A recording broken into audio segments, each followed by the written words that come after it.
दोस्तों, आज से हजारों साल पहले दुनिया पर बसने वाले इंसान इस बात पर यकीन रखते थे कि हमारी ये जमीन इस कायनात में नजर आने वाली हर चीज से बड़ी है। और ये भी माना जाता था कि सूरज और बाकी के सितारे जमीन के गिर्द चक्कर लगाते हैं। इस पर सवाल खड़ा करने वाले को कड़ी से कड़ी सजा सुना दी जाती थी, क्योंकि उनका ये मानना था कि इस पर सवाल उठाना गोया भगवान यानी खुदा को चैलेंज करना है। लेकिन वक्त के साथ साथ जैसे जैसे साइंस ने जन्म लिया तो हमें मालूम हुआ कि आखिर हमारी जगह इस कायनात में कहाँ है।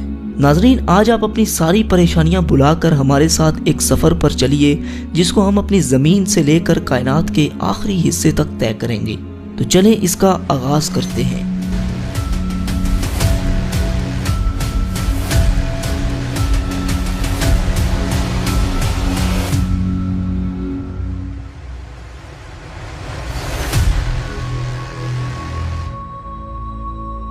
दोस्तों, अर्थ से करीबन 400 किलोमीटर ऊपर आने के बाद हमें कुछ ऐसा मंजर दिखाई देगा जहां पर इंटरनेशनल स्पेस स्टेशन अर्थ के गिर्द चक्कर लगा रहा है।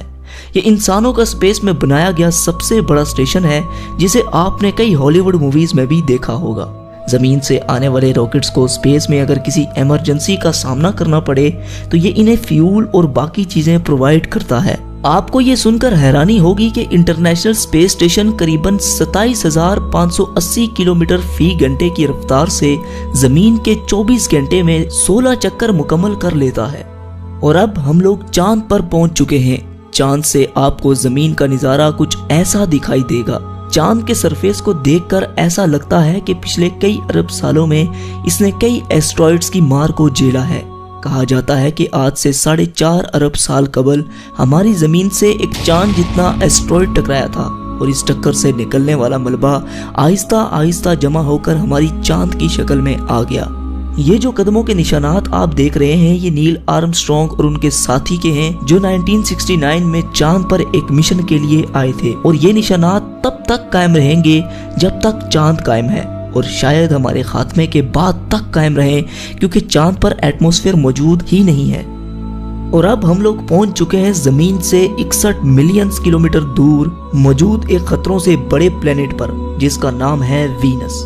कहा जाता है कि कई अरबों साल पहले वीनस पर भी पानी मौजूद हुआ करता था, और ये दिखने में भी हमारी जमीन की तरह ही हुआ करता था। लेकिन वक्त के साथ साथ यहाँ मौजूद पानी भाप बनता गया, जिससे एक अलग तरह का ग्रीन हाउस इफेक्ट पैदा हुआ। और आजकल यहाँ पर सल्फ्यूरिक एसिड की बारिश हो रही है, मतलब तेजाब की बारिश। यहाँ सूरज की रोशनी आती तो है मगर वापस नहीं जा सकती, जिसकी वजह से यहाँ का टेम्परेचर 470 डिग्री सेल्सियस होता है। आइए आपको इसके सरफेस की सैर करवाते हैं। दोस्तों, बस ये जो हाल आप देख रहे हैं, शायद फ्यूचर में कुछ ऐसा ही मंजर हमारी जमीन पर हो। अगर हमने ग्लोबल वार्मिंग को कंट्रोल ना किया तो बस फिर यही होगा हमारा फ्यूचर, जहां कुछ भी सरवाइव नहीं कर सकता। और अब हम लोग सूरज के सबसे करीब मौजूद प्लेनेट मरकरी पर आ चुके हैं, जो जमीन से 77 मिलियन किलोमीटर दूर है। यहाँ पर दिन को टेम्परेचर 400 डिग्री सेल्सियस होता है, जबकि रात को -170 डिग्री सेल्सियस तक गिर जाता है। और यह है सूरज, जो मरकरी से कुछ ऐसा दिखाई देता है, जिसकी वजह से सारे सोलर सिस्टम के प्लैनेट्स का एक अपना ऑर्बिट है, जिसकी ग्रेविटी से हमारा अर्थ और बाकी के प्लैनेट इसके गिर्द चक्कर लगाते हैं। हमारी जमीन से तकरीबन 150 मिलियन किलोमीटर दूर मौजूद ये सितारा इतना बड़ा है कि जिसमें न जाने कितने लाखों जमीनें समा सकती हैं। सूरज से निकलने वाली लपटें इतनी बड़ी होती हैं कि इसके सरफेस से हजारों किलोमीटर ऊपर तक चली जाती हैं। इसके करीब आज तक कोई भी नहीं पहुंच पाया, क्योंकि इसकी इतनी गर्माइश है कि कायनात की कोई भी चीज इसके करीब आते ही महज चंद ही माइक्रो सेकंड्स में पिघल जाएगी। चलिए अब अपने सफर को आगे बढ़ाते हैं और चलते हैं उस प्लेनेट पर जिसे लेकर वैज्ञानिक कुछ ज्यादा ही सीरियस हैं, यानी मार्स। जी हाँ, हम मार्स पर पहुंच चुके हैं। यहाँ की मिट्टी लाल रंग की है, जिसकी वजह से इसे रेड प्लेनेट भी कहा जाता है। जमीन के बाद अगर किसी और प्लेनेट पर जिंदगी की उम्मीद लगाई जाए तो मार्स का नाम ही निकलकर सामने आएगा। कहा जाता है कि माजी में यहाँ पर भी नदियाँ, समुंदर और झील हुआ करते थे। यही वजह है कि साइंटिस्ट फ्यूचर में यहाँ पर बस्तियां बसाने के बारे में सोच रहे हैं। अगर हम मार्स पर आए हैं तो सोलर सिस्टम की सबसे बड़ी चोटी ओलंपस मून्स को कैसे मिस कर सकते हैं। ये मार्स के सरफेस पर वोल्केनो के नतीजे में आने वाला पहाड़ जमीन पर मौजूद दुनिया की सबसे ऊंची चोटी माउंट एवरेस्ट से भी 3 गुना बड़ा है। और अब इससे आगे का सफर थोड़ा खतरनाक होने वाला है, क्योंकि इससे आगे है एस्ट्रॉइड बेल्ट, जहाँ कई चट्टानें सूरज के गिर्द चक्कर लगा रही हैं। इस जगह पर इतनी बड़ी बड़ी चट्टानें भी हैं कि जिन पर आसानी से एक बड़ा शहर बसाया जा सकता है। ये सब एस्ट्रॉइड्स मिलकर एक प्लेनेट भी बना सकते थे, लेकिन हमारे सोलर सिस्टम की एक बहुत बड़ी पावर ने इन्हें रोके रखा, और वो पावर थी जुपिटर। सोलर सिस्टम के सबसे बड़े प्लेनेट की ग्रेविटी ने इन्हें आपस में मर्ज नहीं होने दिया। अपने चंद बड़े और दर्जनों छोटे मून्स के साथ जुपिटर एक अलग ही सोलर सिस्टम की तरह है। अगर बाकी के प्लैनेट्स को मिला भी लिया जाए तब भी ये जुपिटर का मुकाबला नहीं कर सकते। ये इतना बड़ा है कि अगर 65% मजीद बड़ा हो जाए तो ये सूरज की तरह एक अलग सितारा बनकर सामने आएगा। जुपिटर के सरफेस पर मौजूद ये रेड स्पॉट एक बहुत बड़ा तूफान है जो कई हजार साल से चलता आ रहा है।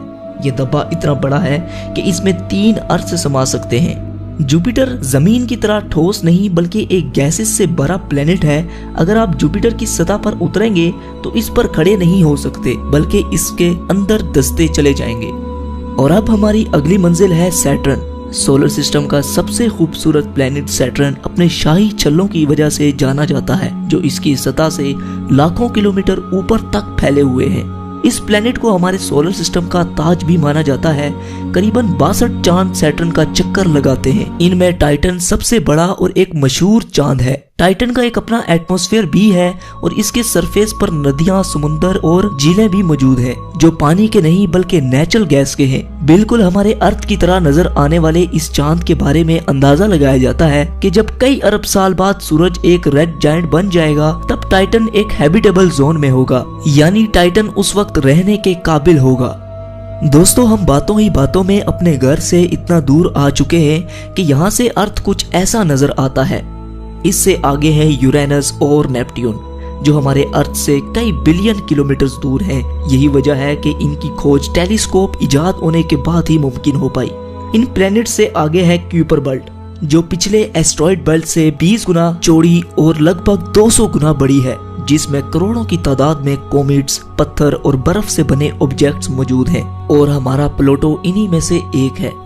और अब हम इंटरस्टेलर स्पेस में दाखिल हो चुके हैं, जहां एक चीज ट्रेवल करती हुई दिखाई दे रही है, और वो है वॉयेजर 1 स्पेसक्राफ्ट। जी हाँ, आपको सुनकर हैरानी होगी, लेकिन इंसानों की बनाई गई ये वाहिद ऐसी चीज है जो सोलर सिस्टम से बाहर जा चुकी है।